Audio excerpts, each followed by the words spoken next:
Hello to all my beautiful viewers out there. Today, I'm going to be talking about the upcoming release of the Chicago Jordan 1s that are coming out in February of 2020. Now, these are all apparent rumors at the moment, but some pretty good sources have been saying that it's going to be a thing. Essentially, what's happening is Jordan Brand is deciding to go over its iconic Jordan 1 OGs, so all the colorways of the Jordan 1 that got released originally back in 1985, and they're redoing them in the exact same way that they were released back in 1985. Now you're probably like, Daniel, what are you on about? They've been doing that for years. Like, you literally just showcased a pair from, well, obviously 2015. They've been doing that for years. That's what this pair is here. Now, in part, that is sort of true. They have been retroing Jordans like these for years, and they've been making them look like the original pairs from whenever they got released. So, for an example, this is technically almost exactly the same as the pair that got released in 1985. Still has a rubber sole, still has the leather upper, still has the exact same color scheme, came with extra laces, still this same branding. It doesn't have a Jumpman on the back like the pair in 1985 didn't. It doesn't have a Jumpman on the tongue. It only has Nike Air on it, just like the pair in 1985. But if I was to grab a pair from 1985, put them next to each other, you would notice that the actual overall shape of a pair from 1985 looks completely different from a pair from 2015.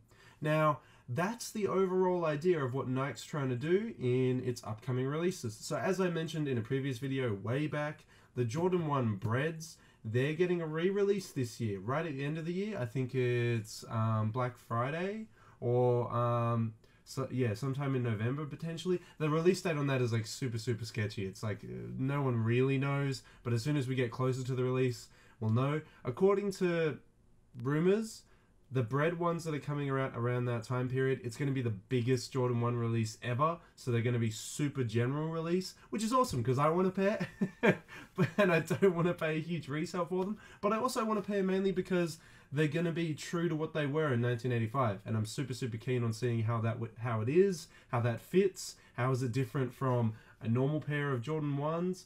I want to know. I want to find out. Now, because they're doing the breads at the end of this year, next year, for the 35th anniversary of this bad boy, they will be releasing a pair of the Chicagos with that original cut. Now, it'll obviously be very different from this 2015 pair, which was the 30th anniversary.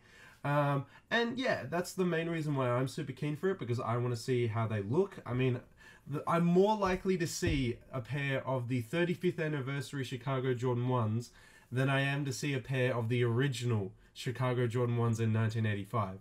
So I am actually really keen for this to release. I'm hoping it's like a super general release as well. I'm hoping that Nike doesn't make it super exclusive, but so far the track record is looking like all these retros that are meant to be exactly the same as they were in 1985, they look to be quite general release. So I'm super keen to have a pair, because if they're very general release, there's going to be heaps of pairs of my size, which means I'm going to be able to pick up a pair. But that also means you guys are going to be able to pick up a pair as well. So if you're interested in the Jordan 1 Chicago or the Jordan 1 Breads, you can pick them up in the next coming couple months. So get keen for it.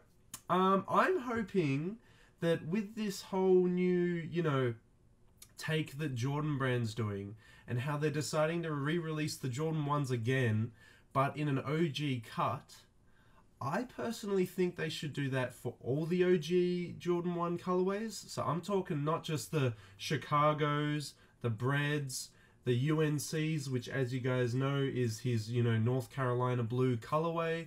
I think they should do it for all the Jordan 1s that released back in 1985 and 1986. So I reckon they should do all the metallic Jordan 1s. The metallic Jordan 1s are essentially the Jordan 1s where the swooshes were metallic, and so were I think it was the cuff and the little section in here, they were metallic as well from memory. But they've done them before, but they've only done the navy blues and the crimson red metallics. They haven't done like the greens, the purples, and the greys. That so many fans of the Jordan 1s have been waiting for a metallic full retro pack. So I'm hoping with this idea that Jordan Brand is going back to its original colorways and back to the original cuts of the Jordan 1s that they release. Of course, you know, the Chicago's, Breds, and UNCs, but also the metallics, all the other lows, the Jordan 1 lows that came out in that time period as well. I hope that the lows receive a little bit of love. I'll be kind of disappointed if if only the highs are getting retroed in their original cut. I would like the lows to get redone as well. Now, another thing that I would just talk about the cut of the Jordan 1 highs that are releasing. The toe boxes are super thin. I know that's like super like nitpicky about it, but the Jordan 1s, modern day Jordan 1s, the toe boxes are like super thick. But back in 1985, they were super thin. In my opinion, the Chicago Jordan 1 from 2015, this pair here, has the closest toe box to how a 1985 pair looks. Now, I'm purely going off like images that I've seen on like Instagram and stuff, because I've never actually seen a pair of 1985 Jordan 1 Chicagos. I'm not going to walk down to like Woolies and see, you know, someone rocking a pair of 1985 Chicago Jordan 1s. It's just not going to happen. But, in saying that, from what I've seen from images on Instagram, they look like the Jordan 1s back in 1985 and 1986 had super thin toe boxes. So I'm hoping when Jordan Brand decides to do these retros of Jordan 1s in these colorways, that we're going to get that super thin toe box, because it creases better, it just looks nicer. I know for people that like aren't fully into sneakers, you're like, what, you care about it creasing okay? But like, yes, like that is a big thing. Having the Jordans crease the right way is a big thing. And also, now that they're going back to the Jordan 1 and retroing them in an OG cut, I hope they don't stop there. I don't want them to stop there. If they're going to do the Jordan 1s, I want to see the Jordan 2s in a retro cut. I want to see the Jordan 3s, 4s, 5s, all of the up to 6, up to 9, whatever. I want to see all of those in OG cuts as well. I know I'm not asking for much. It's only like 100 pairs of shoes to be released as they were back when they released. It is a bit much, but I really hope they keep this going. I want them to do it that way. I want them to release them as they were back in the day, because you can't really call it a retro OG if it's not OG, if it's not like it was back in the day. You know, you can't say, I'm bringing this pair back, but then not releasing it in the exact same way it was back in the day. That doesn't make any sense. So I'm glad that Jordan Brand has taken this direction. I'm really, really happy about it. I'm glad they're finally like listening to their community. They've been really good about that over the past couple of years. They've been listening more to the community and what the community is asking for. So as someone who's part of that community, I want to voice my opinion. I want to say, good on you. Keep it up. Keep it going. Please release the metallics. Please, please, please. Release the metallics in an OG cut. And I don't mean just the red and blue ones. I mean all of them. Do the purple ones, do the green ones, do the goddamn brown ones. I think there's a brown pair as well that's slightly different from the reds. And the greys. Please do all of the colors. Please, please, please. But I love it. I'm really glad they're redoing the Chicagos. I'm going to try and pick them up again. I know you're probably like, what? You've already got a pair from 2015 that looks like it's in pretty good condition. Yeah, I know it looks like it's in pretty good condition. But again, I also just want another pair. I want a pair of the 2020 ones. I want a pair that, you know, resembles what they were in 1985. Whew! And that's it. That's all I really got to say about this upcoming Chicago. I mean, to sum it up, I'm keen. I love it. I want them to keep doing it with the rest of the Jordans. I want my goddamn Jordan 2 retros. I want some Jordan 1 metallic retros.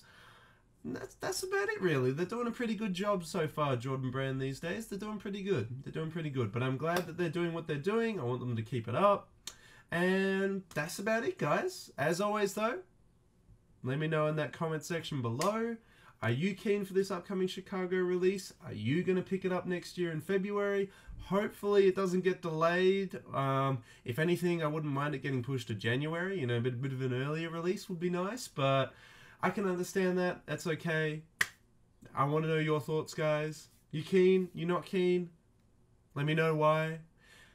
And yeah, that's about it. Now, as always, I'm going to say it. If you want to stay up to date with everything that I'm posting, all my latest videos, all my latest life updates, and maybe just a couple memes here and there, don't forget to check the socials in the description. I'll have the Instagram page, the Facebook page, and a couple other socials linked there as well. So if you want to stay up to date, make sure you follow all of them. And of course, guys, until next time, I'll catch you later.